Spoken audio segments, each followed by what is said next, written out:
Nós vamos falar sobre técnicas para formulação de perguntas para a testemunha, técnicas de inquirição, técnicas para o descobrimento da verdade, né, para te auxiliar a extrair o máximo de uma testemunha, seja aquela testemunha que você arrolou, ou seja a testemunha arrolada pela parte contrária. Então, seja muito bem-vindo. Eu tenho certeza que a hora que você começar a enxergar tudo aquilo que eu vou falar com os olhos do conteúdo que você vai aprender hoje, eu tenho certeza que vai mudar a forma que você faz a inquirição de testemunha.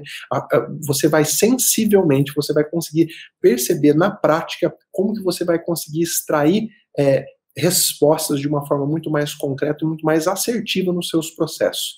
Se você nunca agiu com técnica na hora de formular perguntas às testemunhas, eu tenho certeza que essa aula vai ser transformadora para você. Então, muito bom dia, muita satisfação ter você aqui, entrando de cabeça no nosso conteúdo e sem mais enrolação, sem perder tempo. Técnicas de formulação de perguntas para testemunha. Se você caiu de paraquedas aqui e não me conhece, meu nome é José Andrade, eu sou juiz de direito e agora, com mais de 18 anos de carreira, me dedico a te ensinar, a te mostrar aquilo que eu já vivi na sala de audiência, na esperança de que isso possa te ajudar. Hoje nós vamos falar de um tema dos mais importantes. Você tem que fazer a inquirição, a oitiva, formular perguntas para testemunha com base em técnica, não só com base em achismo. Mas, professor, por que é importante saber inquirir uma testemunha, saber ouvir uma testemunha? Não é só chegar lá e começar a falar com ela, conversar com ela? Bom, esse é o modo automático de fazer as coisas, mas eu vou te ensinar o modo técnico de fazer as coisas. Vamos lá. É importante, por que é importante você saber inquirir uma testemunha? Porque muitas vezes a pessoa, quando ela vai para frente do juiz, vai lá para aquele ato efetivamente de ser ouvida, de prestar um depoimento, a testemunha ela é tomada por sentimentos que não são comuns na vida dela.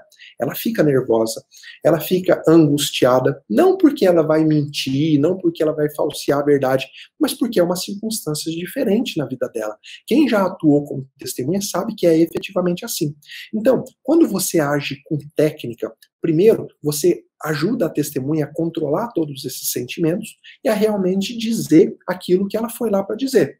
Segundo, quando a testemunha vai mal intencionada para prestar um depoimento, vai com a intenção de falsear a verdade, de ajudar, de prejudicar ou de beneficiar uma outra pessoa, quando você tem técnica, você consegue desmascarar e desbaratar toda essa má intenção da testemunha. Então, são dois motivos que você deve saber como inquirir uma testemunha. O primeiro, para garantir que ela preste o melhor depoimento, isento, sem prejuízo emocional, sem nenhum detalhe que atrapalha a identificação da verdade. E segundo, para que você impeça uma testemunha, talvez direcionada pela outra parte, ou talvez ela mesma mal intencionada, vá mentir e prejudicar o seu cliente, os interesses do seu cliente. Então veja, é um ponto central. Não adianta nada, você leva uma testemunha que sabe tudo sobre os fatos, que você fala, com essa testemunha, tá garantido, nós vamos ganhar a causa, chega lá, ela fica tão nervosa que ela não fala nada. Ou ela gagueja, ou ela não consegue responder, ou ela fala simplesmente, eu não lembro. Olha, eu já vi isso acontecer muitas vezes. A testemunha chegar na frente do juiz e simplesmente travar. E travar por questão particular dela, por ficar nervosa, por não, pela forma em que as perguntas são formuladas para ela, ela se embaralha, ela se contradiz. Então você pode simplesmente sair de uma causa ganha, entre aspas, por uma derrota homérica, porque você simplesmente não se preparou com técnica. E por isso que eu posso te garantir que o que você vai aprender aqui, muito provavelmente você nunca ouviu falar antes, porque não é uma coisa que se fala com a profundidade que nós vamos falar. Beleza. Saber inquirir uma testemunha, saber, quando eu falo inquirir, né, formular as perguntas para uma testemunha, exige basicamente duas coisas, tá? A primeira é conhecimento do processo, tá? Você precisa conhecer o processo e conhecer os pontos controvertidos, aquilo que uma pessoa falou, que uma parte falou e que a outra parte contrariou. Você precisa conhecer. Eu não vou te ensinar aqui como conhecer os pontos controvertidos, como identificar. Eu já falei ao longo dessa semana e também durante a semana da audiência sem medo, eu vou voltar nesse ponto. Eu vou te ensinar como identificar os pontos controvertidos de uma ação. Então, a primeira coisa para inquirir bem uma testemunha é você conhecer de forma profunda o processo, mas mais especificamente os pontos controvertidos. Aqueles fatos que foram afirmados pelo autor e que foram contrariados pelo réu. Você concorda comigo que há fatos que o autor afirma e que o réu não contraria? Esse fato não é controvertido, então esse fato pouco importa para a audiência. Você não tem que provar um fato que não é controvertido. Agora, em uma ação, costuma ter vários fatos controvertidos. Tá? Eu gosto sempre de dar o exemplo bem facinho. Acidente de trânsito. O autor fala, o acidente aconteceu porque o réu passou no cruzamento quando o sinal estava fechado para ele. E lá na contestação, o réu fala, não, o fato foi diferente. Quando eu passei, o sinal estava aberto, estava verde para mim. Quem passou no sinal vermelho foi o autor. Então tá aí um fato controvertido. No processo, você precisa identificar todos os fatos controvertidos. Por quê? Porque lá na audiência, você vai poder perguntar para a testemunha sobre esses fatos controvertidos. Tá? Nada fora do que é controvertido pode ser objeto de pergunta para a testemunha. Então, o primeiro ponto é você conhecer bem o processo, mas principalmente os fatos, os pontos controvertidos de fato. Tá? No processo penal, no processo criminal, também interessa para o momento da inquirição, não só os fatos controvertidos, né? Porque, por exemplo, o Ministério Público fala que o réu foi o autor do crime, ele que entrou lá na casa e furtou. E o réu, na defesa preliminar, fala que não foi ele. Então tá aí um fato controvertido. Mas também interessa no procedimento criminal saber sobre a pessoa do acusado. Se ele tem uma boa conduta social, se ele tem uma personalidade voltada para o crime ou não, porque essas circunstâncias vão ajudar o juiz no momento de fixar a pena. Então, no processo penal tem essa diferença. Você precisa conhecer os pontos controvertidos e você também vai poder formular perguntas sobre as circunstâncias pessoais, as circunstâncias de antecedente, de personalidade do acusado. Agora, esse é o primeiro ponto, então, para você saber inquirir bem uma pessoa, conhecer o processo e os fatos controvertidos. O segundo ponto, que é o objeto da nossa aula de hoje, é você saber utilizar as técnicas adequadas. Não é simplesmente chegar lá e despejar a pergunta nas testemunhas, não é isso. Isso está errado. Eu vou te ensinar que existem formas de você perguntar. Essa maneira de perguntar, a maneira de se expressar, que eu chamo de técnica adequada para a formulação de perguntas. Vamos lá? Vamos entrar de cabeça nesse conteúdo? Vamos lá. Técnicas de formulação de perguntas para as testemunhas. Tem algumas questões iniciais, tá? A primeira delas muita gente sabe, mas não custa falar, porque eu vejo esse erro acontecendo costumeiramente, é que já há algum tempo, tanto o Código de Processo Civil quanto o Código de Processo Penal, eles garantem ao advogado a prerrogativa dele perguntar diretamente à testemunha. Não é mais como era antigamente, que o advogado virava-se para o juiz e falava, excelência, eu gostaria que fosse perguntado para a testemunha se ela viu o acidente. Antes era assim, a pergunta era formulada para a testemunha, mas através do juiz. E ficava um verdadeiro telefone sem fio. Por quê? O advogado perguntava de um jeito, e aí o juiz virava para a testemunha e falava, você viu o acidente? Ou o juiz fazia uma pergunta diferente, não aquela que foi passada para o advogado. Para eliminar esse ruído na comunicação, tanto o Código de Processo Civil quanto o Código de Processo Penal garantem que o advogado formule diretamente a pergunta à testemunha. Ele fala com a testemunha, ele vira para a testemunha, quando a palavra é passada para ele, e pergunta, onde que você estava no momento do acidente? Ele não precisa mais perguntar para o juiz, tá? Então, é um erro clássico que eu vejo nas audiências, infelizmente. As pessoas, alguns advogados, obviamente, são poucos, tá? Ainda achar que a pergunta tem que ser feita através do juiz. O que você sempre vai fazer quando o juiz passar a palavra para você? Você vai virar para a testemunha, vai falar bom dia, boa tarde, e começa a formular suas perguntas diretamente para ela. Professor, e se o juiz me impedisse, o juiz falar, não, você tem que formular as perguntas para mim e eu passo para a testemunha? Bom, você vai argumentar com ele de que isso já mudou, que o Código de Processo Civil e o Código de Processo Penal garantem a você efetivamente que você faça, que você formule as perguntas diretamente à testemunha e que não precise mais passar por ele, tá bom? Faz essa observação que com certeza você vai conseguir garantir o exercício direto dessa prerrogativa. Esse é um ponto importante, claro que não é fundamental, mas que você precisa saber para a partir de agora você nunca mais errar. Vamos falar. Falando sobre inquirição, sobre o jeito de inquirir, a forma de formular a pergunta, vamos falar de uma primeira categorização, de uma primeira categoria, tá? A gente pode falar em inquirição em formular as perguntas diretamente e inquirição indireta. Olha, é uma classificação que eu estou te dando, mas que tem total diferença prática. Vamos falar da inquirição direta. Quando que acontece a inquirição direta? Quando eu viro para a testemunha e pergunto para ela diretamente a informação que eu desejo obter. Então, a testemunha testemunhou lá um acidente de trânsito. Eu viro para ela e pergunto: você viu a cor que estava o semáforo no momento do acidente? Por quê? Porque é essa a informação que eu quero obter. Lembra que o ponto controvertido é: que cor que estava o semáforo no momento do acidente para o autor? Estava verde ou estava vermelho? Quando eu faço a inquirição, eu uso o método de inquirição direto, eu vou e pergunto diretamente a resposta que eu quero obter. Porque ela vai responder vi ou não vi. Tá? Geralmente, eu uso essa técnica, quando eu falo o advogado vai usar essa técnica de inquirição direta quando ele já sabe o que a testemunha vai responder. Quando ele já conversou, geralmente usa-se essa técnica com a testemunha dele, que ele arrolou, porque ele já conversou com ela e ele sabe efetivamente qual vai ser a resposta. O contrário da inquirição direta é a inquirição indireta, quando eu não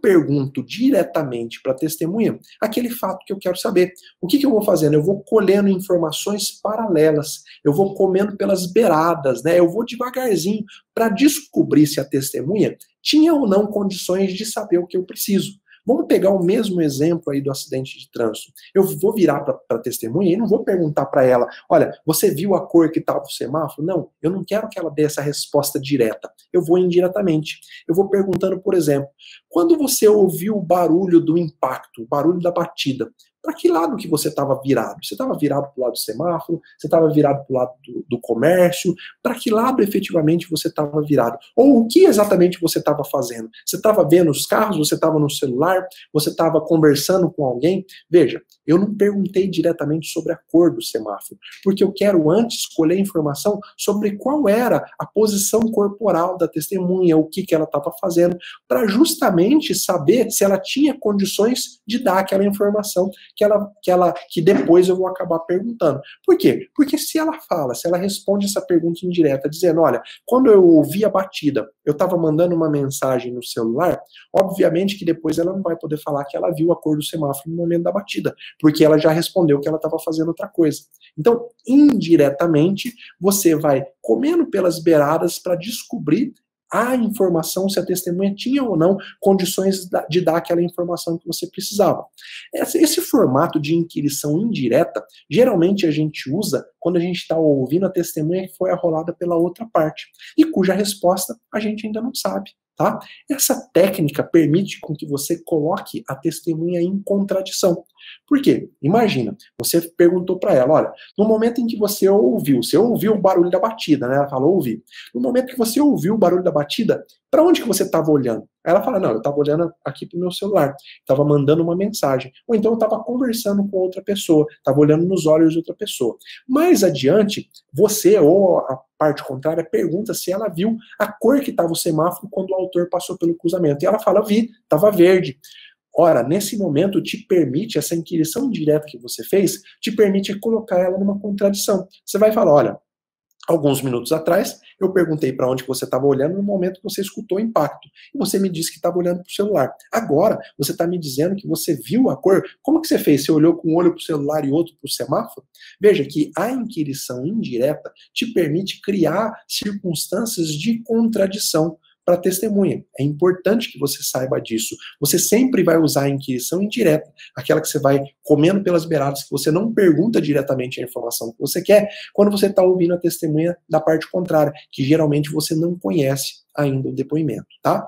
Ficou bem claro a diferença de inquirição direta e indireta? É claro que no dia a dia, na aplicação prática, você vai aprendendo como fazer, você vai ficando cada vez melhor. Quando você vê advogados inquirindo diretamente e indiretamente, é essa técnica que ele está usando. Então grava uma coisa na sua cabeça. A sua testemunha, aquela que quando eu falo, é quando você arrolou, né? Porque a testemunha não é da parte, a testemunha é do processo. Mas a testemunha que você arrolou, com quem você conversou previamente, certamente você já sabe as respostas que ela vai te dar, porque ela já contou o fato para você antes. Então, é mais seguro que você pergunte diretamente, porque a resposta já vem de bate-pronto. Quando você não sabe o que esperar, você vai perguntando pelas beiradas. Você vai criando um cenário de voltar no tempo, tá? Para recapitular os fatos históricos, os acontecimentos, para quando chegar naquilo exatamente que você quer saber, você tenha condições de concluir. Bom,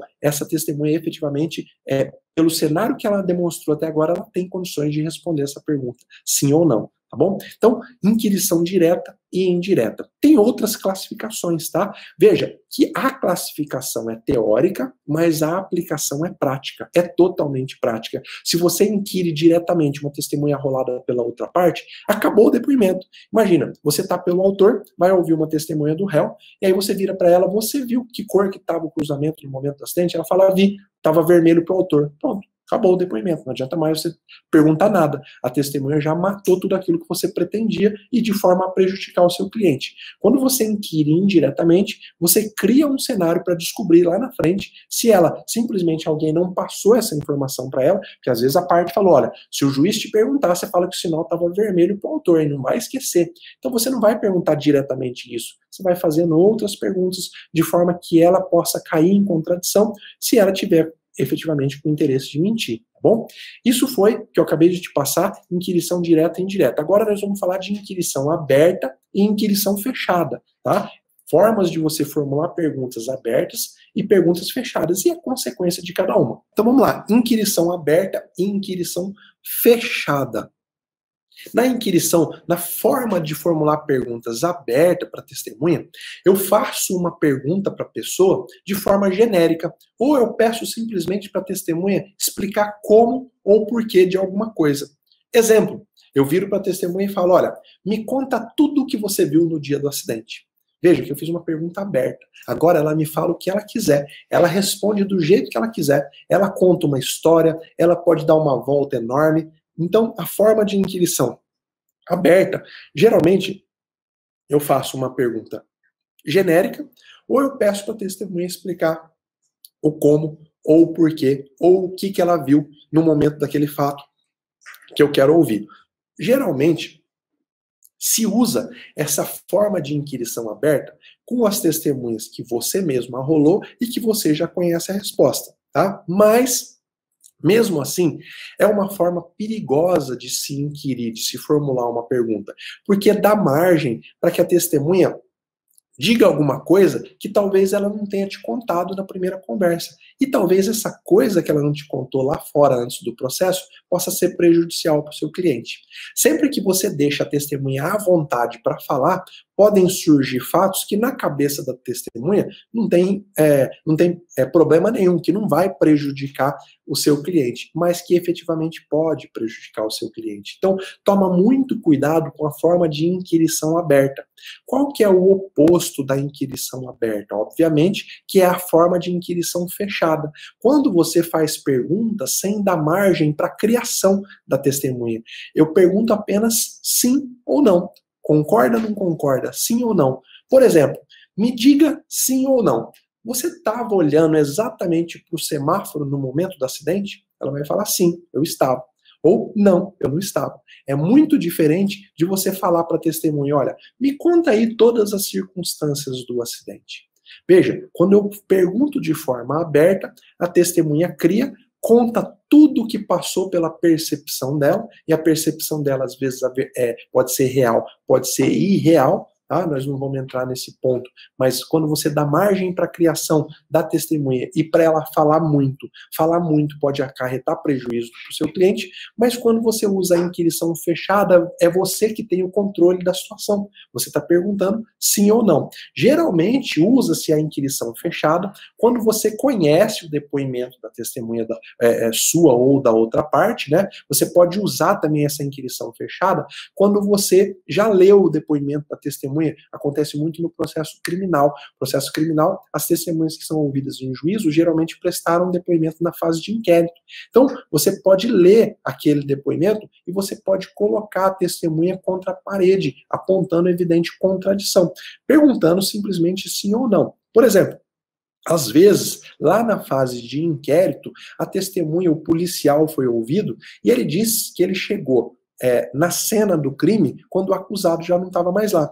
E aí, em juízo, você vai perguntar para ele de forma fechada, sim ou não. Quando você chegou na cena do crime, o acusado estava lá? Ele vai falar não. Se ele disser sim, você tem como confrontá-lo com aquilo que ele disse lá na fase de polícia. Então veja, a forma de inquirição fechada, de sim ou não, torna muito mais fácil o seu trabalho de apresentar contradições, tá? Eu falo sempre para você se preocupar em não formular perguntas de forma genérica, de forma aberta, porque você coloca a sua cabeça em risco, você coloca a cabeça do seu cliente em risco quando você formula perguntas de forma aberta. Vamos falar de uma outra classificação da forma de inquirir, e obviamente, é claro que nós não vamos esgotar o assunto. Tem várias outras classificações que têm importância prática, muita coisa que eu vou falar na semana da audiência sem medo, mas eu estou te mostrando aqui um paralelo para você ter em conta como que isso é importante, que há técnica por trás disso, e o que separa o bom advogado do advogado mediano, aquele que vai viver a vida dele na dureza, é que o bom advogado vai sempre atrás da técnica. Tá? O mediano ele se conforma em ir tocando a vida. Ele vai daquele jeito que ele acha que está bom, daquele jeito que ele acha que está certo. E eu quero dar os parabéns para todos que estão aqui, porque vocês estão aqui atrás da técnica. É claro que eu estou te passando algumas técnicas que eu utilizo, algumas técnicas que eu vejo utilizar ao longo da minha vida, e você vai aplicar aquilo que fizer sentido para você. O que não fizer, não tem problema, tá bom?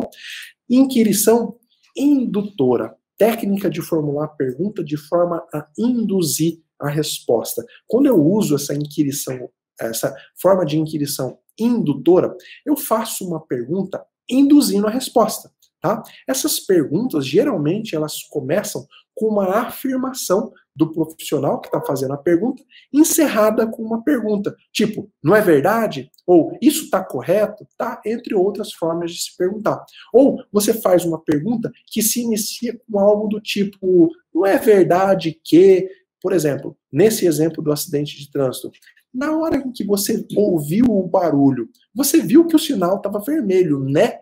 Geralmente, quando vem um né no final da frase, é a típica pergunta indutora.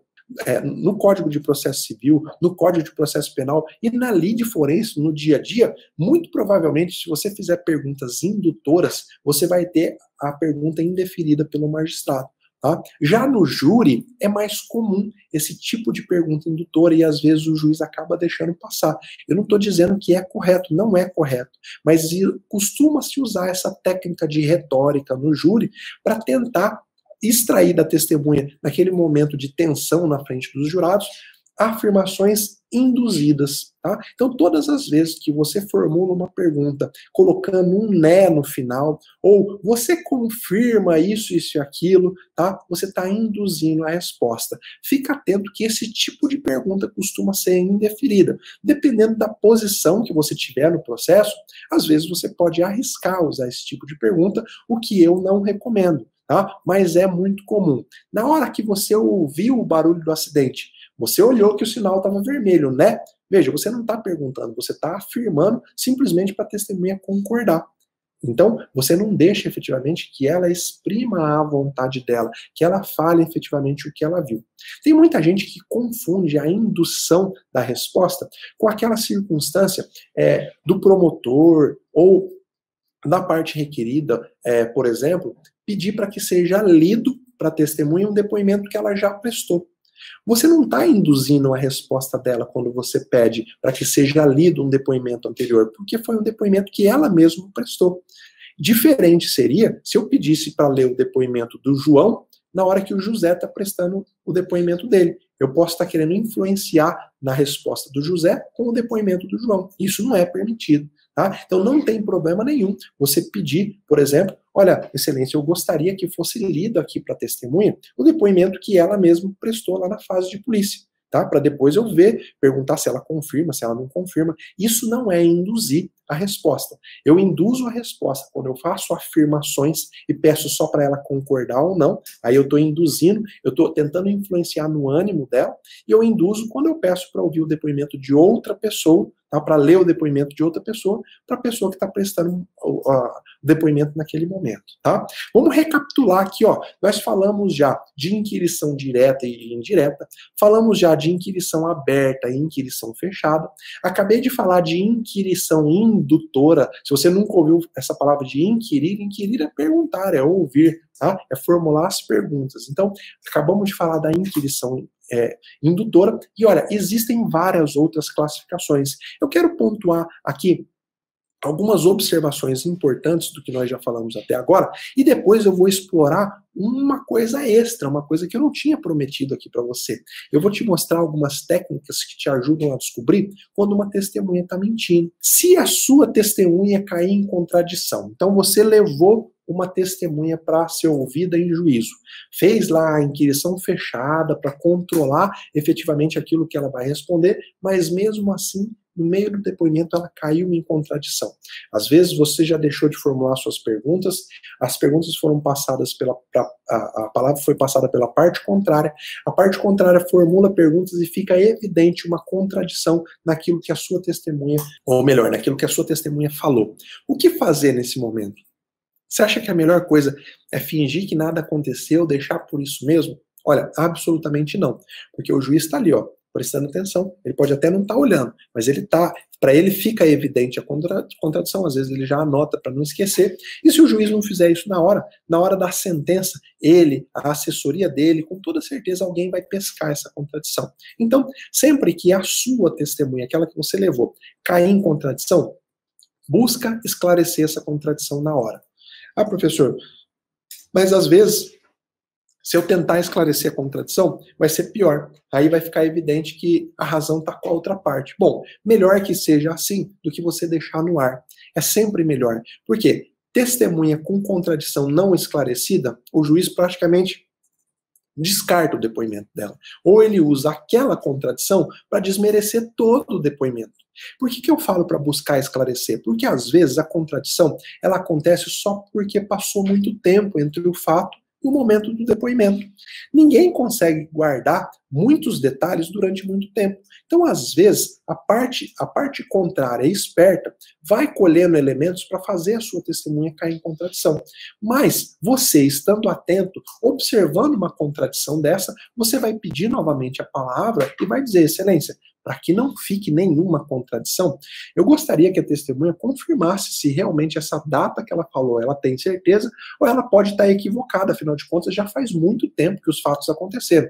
Aí a testemunha vai, opa, peraí, às vezes eu posso estar equivocada mesmo, já faz muito tempo, eu não me lembro. Pronto, contradição esclarecida. O que não pode é você deixar uma contradição e não fazer nada, tá? Já ao contrário disso, se a testemunha da parte contrária cair em contradição, a parte contrária não percebeu e não fez nada, o juiz não percebeu e não fez nada, o que você vai fazer? Você acha que você tem que ali explorar aquela contradição naquele momento? Absolutamente não. Você vai deixar essa carta na manga, sabe? O mágico que deixa a carta na manga para fazer a mágica no momento em que ninguém está esperando. É isso. Se você observou que a testemunha da parte contrária caiu em uma, duas, três contradições, você não vai explorar isso no momento do depoimento. Guarda, fica quietinho, deixa o depoimento ser encerrado. A hora que a palavra for passada para você, para as alegações finais, ou a hora que você for fazer os seus memoriais, você vai deitar e rolar em cima das contradições. Vai falar, excelência, essa testemunha tem que ser totalmente desacreditada. Olha aqui o tanto de contradição no depoimento. Então veja, é diferente a postura dependendo do lado da mesa que você está. É claro que eu, quando eu estou presidindo as minhas audiências, eu não deixo passar contradição. Se a testemunha apresentar uma contradição, eu vou logo tentar esclarecer. Afinal de contas, como destinatário da prova, eu preciso ter a prova mais isenta possível. Mas eu sei que no dia a dia, pode ser que um ou outro magistrado deixe passar uma contradição, e você, agora com essa técnica, você sabe que o melhor momento para explorar a contradição não é, se a testemunha for do seu adversário, obviamente, não é ali na audiência, você vai explorar nas alegações finais. Por quê? Porque aí a testemunha não tem a chance de voltar atrás. Então, somente por isso. Quando você explora a contradição durante o depoimento, pode ser que a testemunha fale, na hora que ela se viu em uma contradição, ela fala, não é mesmo. Não, então não foi bem assim, foi assado. E aí ela volta atrás. E você perde a chance de desmerecer lá na sua alegação final, no seu memorial. Então, guarda essa carta na manga. Eu tenho certeza que essa carta vai te salvar em muitos casos, em muitos processos, tá bom? Vamos lá, mais uma observação importante. Nunca seja agressivo com a testemunha. Quando a testemunha, principalmente a testemunha arrolada pela outra parte, se você já começa num tom agressivo, o que é natural que a pessoa faça? Ela se coloque para trás, ela te veja como um adversário. A testemunha, ela não está lá para ajudar o autor nem o réu, mas é natural da pessoa que foi arrolada pelo autor, porque ela viu efetivamente um fato, é natural que às vezes ela tome as dores. Então imagina um acidente de trânsito, o seu cliente é um réu, o seu cliente está sendo acusado de ter atropelado uma pessoa, e uma testemunha viu esse atropelamento. A testemunha viu, por exemplo, que o seu cliente depois fugiu, abandonou o local. É natural que a testemunha se sinta indignada pessoalmente com a situação. Não que por isso ela queira ajudar o autor, não que por isso ela queira ferrar o réu. É natural do ser humano se indignar, ter sentimento. Quando você, advogado do réu, já chega para a audiência e já mantém uma conduta agressiva para a testemunha, formula perguntas de forma seca, formula perguntas de forma agressiva, de forma intimidadora, você está potencializando o ânimo da testemunha em querer ajudar a outra parte. E muitas vezes você não consegue desmerecer a testemunha através de uma suspeição. Então, você cria armas contra você mesmo. Por isso que eu te digo, nunca seja agressivo com a testemunha. Da mesma forma, uma outra observação importante, nunca seja sarcástico com a testemunha. Se ela deu uma resposta com a qual você não concorda, ou que você acha que ela está mentindo, nada de dar aquela risadinha de canto, nada de balançar a cabeça, bater na mesa, falar, mas é um absurdo, você está mentindo. Se ela está mentindo, falar para ela que ela está mentindo, você acha que ela vai voltar atrás, ou que aí ela vai procurar mais elementos para sustentar a mentira? Veja como que a sua postura, a sua conduta pode ser arma contra você mesmo. Então, por isso que é importante você agir com técnica. Você efetivamente saber que a sua postura é serena, calma, tranquila, ainda que a testemunha esteja inventando, esteja prejudicando o seu cliente, você manter uma postura de educação, de respeito, pode te ajudar a reverter essa situação, ou no mínimo, não aumentar o prejuízo que efetivamente o seu cliente vai ter. Bom, essas eram algumas informações, observações importantes. É claro que há muito mais coisas para falar sobre a inquirição da testemunha, mas eu vou me dedicar a falar agora, pelo menos nos próximos minutos, a técnicas que vão te ajudar a descobrir quando uma testemunha está mentindo. Você acha que isso é importante para você? Imagina, o seu cliente tem razão, o seu cliente tem as provas, você leva as suas testemunhas, só que você chega lá, a parte contrária, ela leva uma testemunha mentirosa, uma testemunha inventada, uma testemunha fabricada. O que eu vou te mostrar aqui são elementos que te ajudam a detectar mentira. Tá? Vou pontuar alguns, aqui tem vários, tá? E vou te falar de algumas técnicas, tá? Eu criei e desenvolvi algumas técnicas. É óbvio que pode ter gente que aplica essas técnicas sem nem exatamente saber que essa técnica tem um nome, porque essa técnica é baseada na minha experiência. E a minha experiência, obviamente, é semelhante de muitos magistrados. Mas antes, eu queria te dizer que um cara chamado Mark Bolton, um ex-agente do FBI, ele elencou alguns sinais que estão associados à mentira. E muitos desses sinais eu vejo diariamente quando eu estou ouvindo depoimento.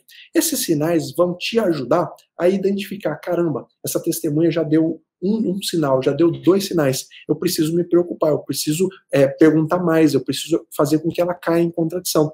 Alguns são sinais corporais, outros são sinais verbais, que a pessoa verbaliza. Então, sabendo, conhecendo esses sinais, com muito mais facilidade você vai identificar uma testemunha mentirosa e vai poder aplicar as técnicas que eu ensino, tá bom?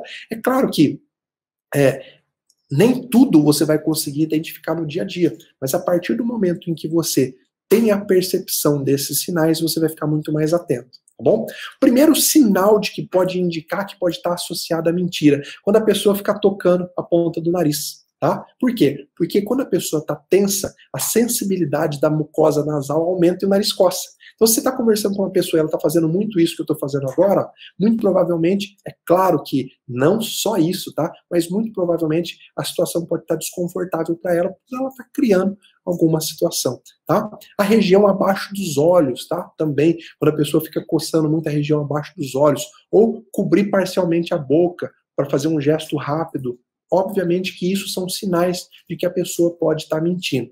Mas também uma pessoa gripada pode estar toda hora colocando a mão no nariz. Então você sempre vai ter que associar essa atitude dela com aquilo efetivamente que ela está dizendo, tá bom? Ou com outras das circunstâncias que eu vou te elencar daqui para baixo. Ponto número 2, fugir da pergunta e evitar o essencial, dando excesso de detalhes sobre fatos desconectados com o ponto central. Então, imagina que o ponto central é descobrir a cor do semáforo na hora que o réu passou, estava vermelho ou estava verde. Você faz essa pergunta para a testemunha e ela começa a falar de outra coisa, dando detalhes de outra coisa. Olha, nesse dia estava um movimento muito grande e olha, toda hora passava carro, era carro de uma cor, era carro de outra. Você não perguntou isso. Ela está desviando o foco para ela não se ver obrigada a enfrentar o ponto da mentira. Então, quando a testemunha foge da pergunta, evitando o essencial e dando excesso de detalhes sobre fatos que não estão conectados com o ponto central, esse é um indício de mentira, é um indício de que ela está falseando a verdade, tá? Marca aí, porque esse ponto é muito comum. Isso eu vejo com muita frequência. Às vezes a testemunha foi orientada a contar uma mentira e a defesa natural dela é querer evitar chegar nesse ponto da mentira. Ela quer criar cada vez mais histórias para ela não ter que enfrentar ela mesma, porque afinal de contas, o mentiroso ele se confronta com a própria consciência, tá? Outro ponto importante, tá? Alguém que fala com correção acabar cometendo erros gramaticais grosseiros quando o cerne da questão, quando a mentira, o ponto da mentira é suscitado. Isso eu já vi acontecer muitas vezes. A pessoa está lá prestando o depoimento, falando corretamente. Quando você pergunta o ponto em que ela está pretendendo mentir, ela responde com erro de português grosseiro. Tá? É muito comum. Estou pensando num exemplo para te dar, mas pode ficar presente para isso. A pessoa que fala corretamente, de repente, em um ponto, principalmente no ponto central, onde a mentira vai ser apresentada, ela escorrega aí na gramática, muito provavelmente é porque é um ponto de mentira, porque a cabeça dela falha no momento em que ela vai criar uma situação que ela não viu. São vários aqui, ó, são vários pontos, eu elenquei 10. Eu não vou passar um por um aqui para você, porque você que tem um mapa mental vai poder conhecer os 10. Se você não tem um mapa mental, tá aí mais uma razão para você ver os 10. Um clássico aqui que eu vou falar sobre ele é quando a testemunha repete a pergunta que acabou de ser feita para ela, tá? Como sinal de ganhar mais tempo, tá? Por exemplo, eu faço uma pergunta para a testemunha naquele momento, olha, em que posição que você estava no momento em que você viu o impacto? Ao invés dela simplesmente responder, olha, eu estava de costa para o semáforo, eu estava de frente para o semáforo, ela começa repetindo, em que posição que eu estava no momento do impacto, ou seja, ela está querendo ganhar tempo para ver qual é a melhor resposta que ela vai dar. Isso é um indicativo de que ela pode estar mentindo, ou querendo criar uma situação. Não necessariamente que isso sempre vai ser verdade, mas é um indicativo, tá? Um outro indicativo clássico, vou te falar agora.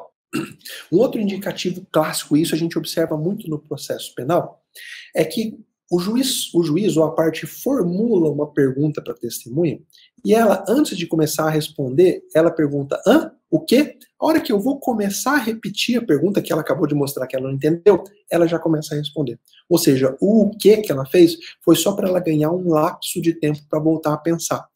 Esse é clássico, é muito comum, acontece muito nos casos de acusado de processo criminal, que geralmente confessou na polícia, ou as provas são amplamente desfavoráveis. Você pergunta para ele, ele fala o quê? Quando você começa a repetir a pergunta, ele já responde. Ou seja, ele entendeu a pergunta, ele só precisava de um espaço mental para raciocinar sobre a resposta, tá? Tem várias manifestações corporais, como, por exemplo, cruzar e descruzar a perna, tá? Ou ficar se balançando muito enquanto está sendo ouvido. Ficar cruzando e descruzando a perna é um sinal indicativo de que a pessoa pode estar tendendo a mentir. Não necessariamente, tá? Por isso que eu sempre falo, você precisa somar essas atitudes, somar essa forma de agir com outros pontos para poder ter efetivamente a certeza de que a pessoa pode estar mentindo, tá? Quando a pessoa fecha os olhos demoradamente quando você faz uma pergunta, tá? É claro que tem pessoas que agem assim diariamente, mas quando a pessoa, você faz uma pergunta, ela fecha o olho como se ela estivesse buscando na mente a resposta, pode ser um indicativo de que ela está mentindo. bom? Manter os punhos fortemente fechados ou as mãos no bolso pode indicar que você não quer dizer algo que seja valioso, que você esteja escondendo a verdade. Se a pessoa está lá prestando depoimento, é uma manifestação do corpo que ela faz sem nem perceber. Professor, mas tudo bem. Eu identifiquei 2 ou 3 desses pontos. Eu identifiquei efetivamente que a testemunha pode estar mentindo, porque ela está apresentando várias dessas características que o senhor falou. O que eu faço a partir daí? Aí você vai aplicar algumas técnicas para descobrir e mostrar e deixar evidente para o juiz que ela está mentindo, tá bom? Eu já elenquei. Aliás, eu apresento para os meus alunos, e vou apresentar para você na semana da audiência sem medo, 3 técnicas. A primeira se chama técnica dos mínimos detalhes.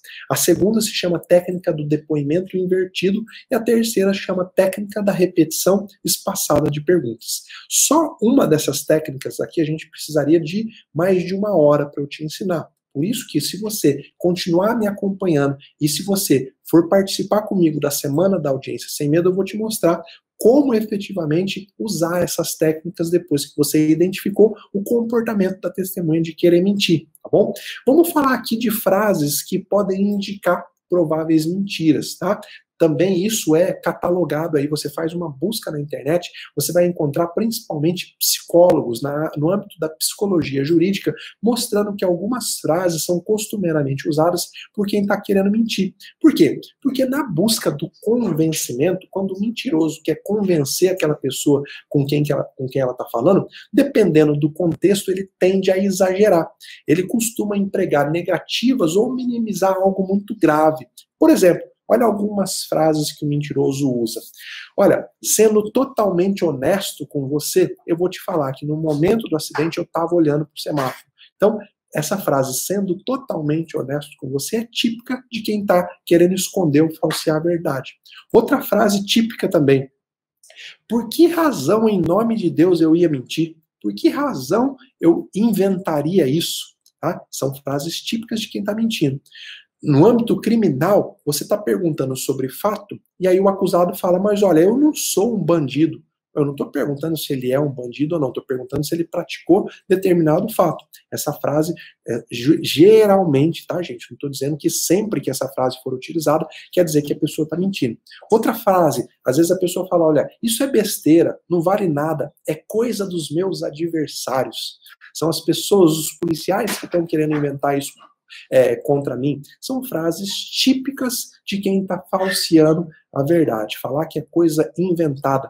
Porque quem está falando a verdade combate fatos, não se defende genericamente. Tenha isso em mente. Quem está falando a verdade fala sobre fatos e não fala sobre alegações gerais. São os meus adversários. Eu não sou um bandido. Eu não estou perguntando se é um bandido. Eu estou perguntando sobre aquele fato específico, tá bom? É óbvio que existem várias outras frases. Além disso tudo que nós falamos aqui, outras características, como, por exemplo, morder ou lamber os lábios. A pessoa que fica toda hora fazendo assim, ó, igual eu estou fazendo agora. Por quê? Porque também engasgar ou ficar engolindo a seco. Geralmente, quando a nossa adrenalina sobe, isso causa secura na boca e na garganta. Já aconteceu com você? Quando você está numa situação de tensão, nível de adrenalina sobe, dá uma secura na boca. Qual é a reação natural? Ficar fazendo assim, lambendo os lábios, engolindo a seco, porque a sua boca está seca, você precisa lubrificar através da saliva. Então, essa é uma atitude comum. Falar alto, falar muito alto, aumentar o tom de voz, tá? Por quê? Porque as cordas vocais, olha, essa eu confesso que eu não sabia, tá? Mas estudando, eu descobri que as cordas vocais, elas esticam na mentira, deixando a voz mais fina e fraca. Para compensar, o mentiroso acaba aumentando o tom da voz. Olha que interessante. Quando você está mentindo, tá, as cordas vocais elas esticam, o que acaba deixando a sua voz mais fina e mais fraca. Para compensar isso, para não parecer que você está com uma voz diferente, você aumenta o tom de voz. Começa a fazer esse teste no seu dia a dia e você vai ver como que isso funciona na sala de audiência. Outra coisa também, ficar desviando o olhar quando mente e logo depois olhar para a pessoa, para ver se a mentira colou. Essa é clássica, essa eu vejo sempre.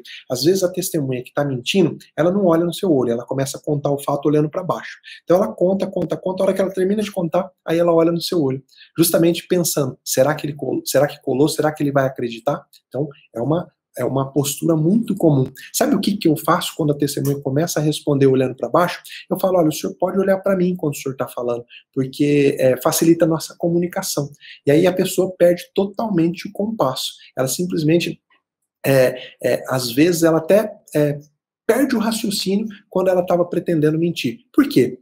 A gente, como ser humano, a gente tem uma boa índole por natureza. Quando a pessoa sabe que está fazendo uma coisa errada, o inconsciente dela tem dificuldade de encarar uma outra pessoa. Então é muito importante que você observe esses fatos, que você se posicione adequadamente na sala de audiência, de forma que você consiga ver os olhos da testemunha, para onde que ela está olhando. É óbvio que como advogado você não vai falar, excelência, a testemunha está mentindo porque ela está olhando para o chão. Não, você vai ver que, poxa, ela está dando um indicativo. Deixa eu prestar mais atenção, deixa eu usar uma técnica da repetição espaçada de perguntas para ver se ela cai em uma contradição. Veja que esses sinais corporais são acessórios que você vai utilizar em seu favor, tá bom? Galera, tudo isso que eu estou falando, obviamente, eu vou aprofundar também na Semana da Audiência Sem Medo, mais especificamente em uma aula ao vivo que vai acontecer para quem estiver acompanhando essa semana, principalmente essas técnicas que eu desenvolvi